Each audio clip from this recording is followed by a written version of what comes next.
Hello again, racing fans. Welcome to A Sure Thing. Good to have you along for this preview of racing on Sunday. We're racing in KZN. We're in the capital, Pietermaritzburg, racing at Hollywoodbets Scottsville. 8 races on the card. The first gets underway at 12:25. And for those of you that are going to be taking the drive up to Pietermaritzburg, leave after breakfast, navigate your way through the roadworks, get there on time, because the first race will see the start of the exotics on the day. So race 1 will be the start of the bipot. And when you are studying form, just to remind you, front of the winning form told me that races 1, 2 and 6 will be run on the stand side track, while races 3, 4, 5, 7 and 8 will be run on the inside track. So make a note of that and bear that in mind when you are studying the card. And I thought this was a punter-friendly card, which means there's every reason to think that somebody could possibly win the Hollywoodbet Punter Challenge. Get your selections on 5 minutes prior to the advertised starting time of the first. Play the bet slip and put yourself in line for that mammoth, life-changing jackpot prize that is on offer. 12:25, the off of race 1, first leg of the bipot. Let's get straight into the action. Race 1 is a maiden juvenile plate where 10 runners will line up at the 1200 meter mark. And immediately, having mentioned a punter-friendly card, we've got a short price favourite to start the day. Number 10, Green Gateway, at 1.25 to 1 from an opening call of 1.33. 8, Mojave Prince, 3.03 to 1. 9, Bourbon Beast at 4 to 1. 7, Black Frost at 4.55 to 1. Wouldn't surprise me if this very expensive Gimme the Green Light colt that cost 2.2 million rand, 10, Green Gateway, from the stable of Dean Kannemeyer, were to unsaddle in the winner's enclosure. This is the half-brother to My Hopes and Dreams and Ale Maurice, so very well related is this runner.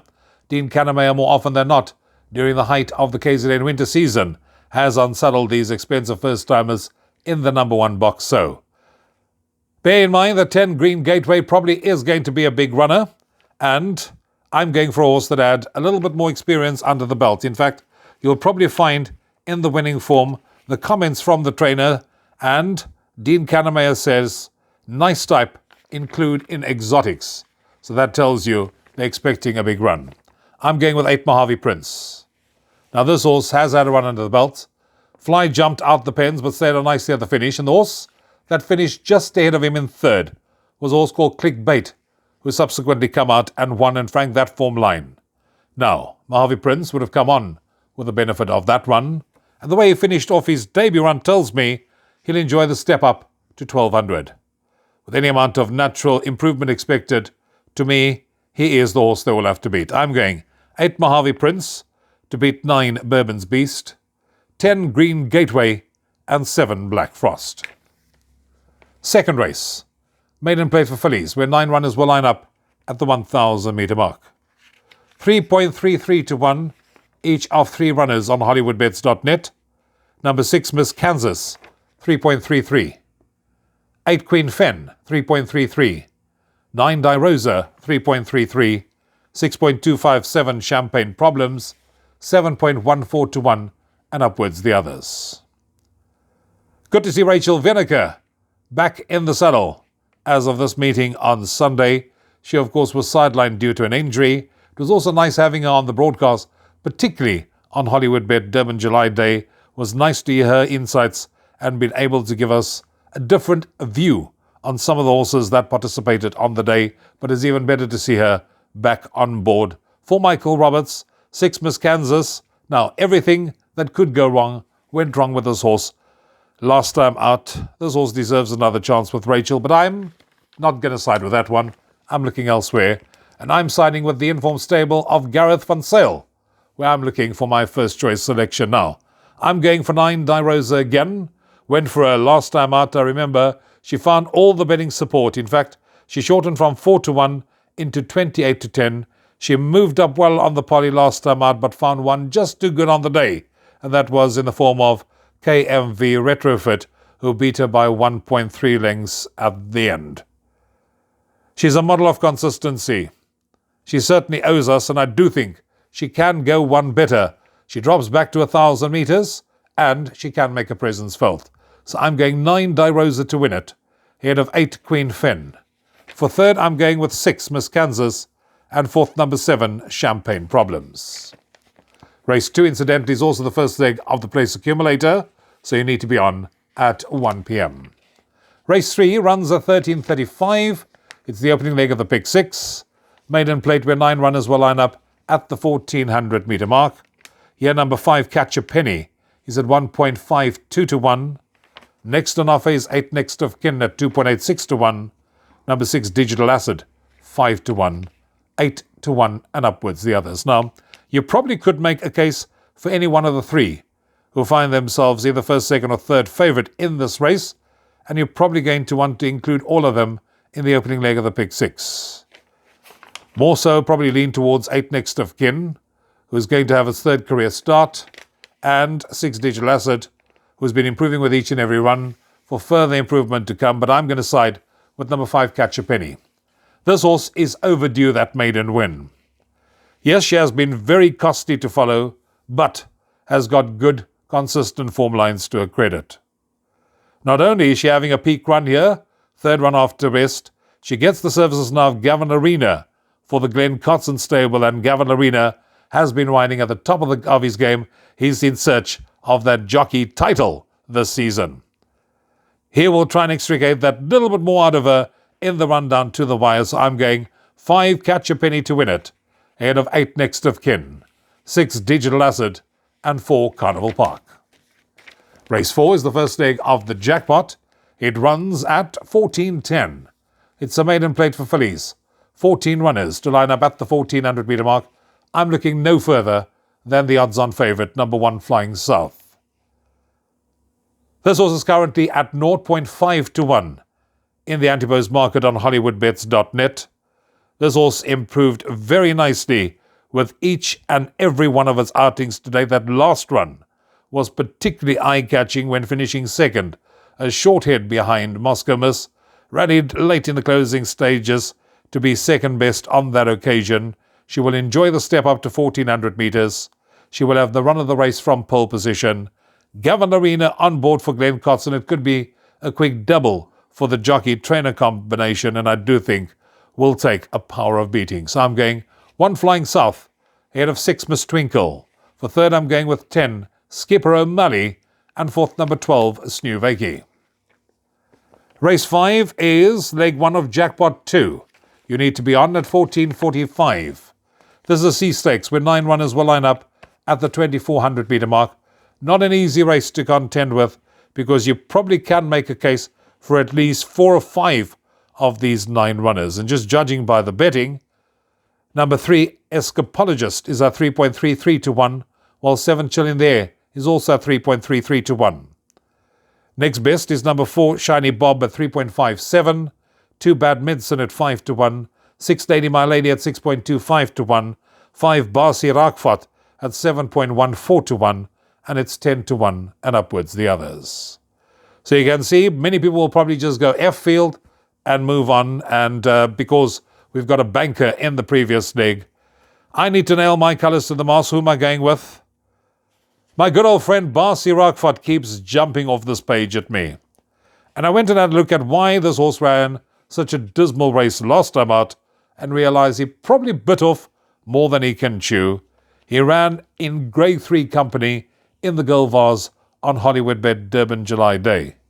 Prior to that, he was a model of consistency, and on the strength of his penultimate start, he finished behind Escapologist, with whom renew's rivalry here, and Escapologist for that last win has picked up a £2 penalty, so there should be precious little between these two in how they finish and where they finish in this race. They meet in the same weight terms, and I do think that Barsi Rakfat can go one better, and hence the reason I think I'm going to give him another chance.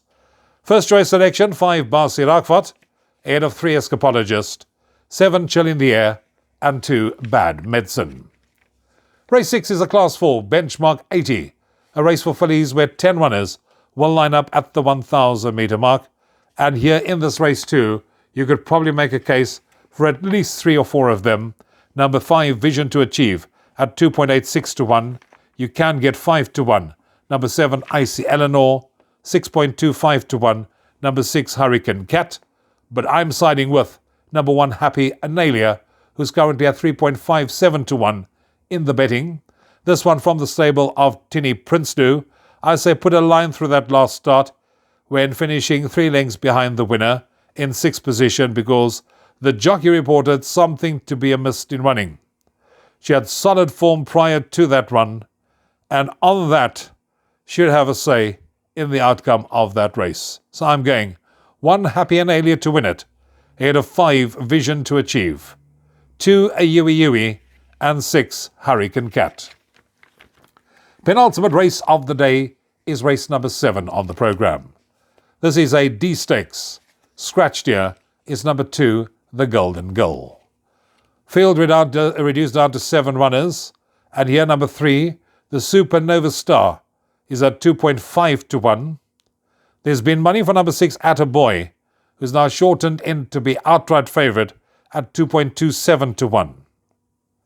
Then you can get 3.75 to 1 about number 4, Beach Palace, 6.25 to 1 number 1, Brave Voyager, and 7 to 1 and upwards the others. Where do we go?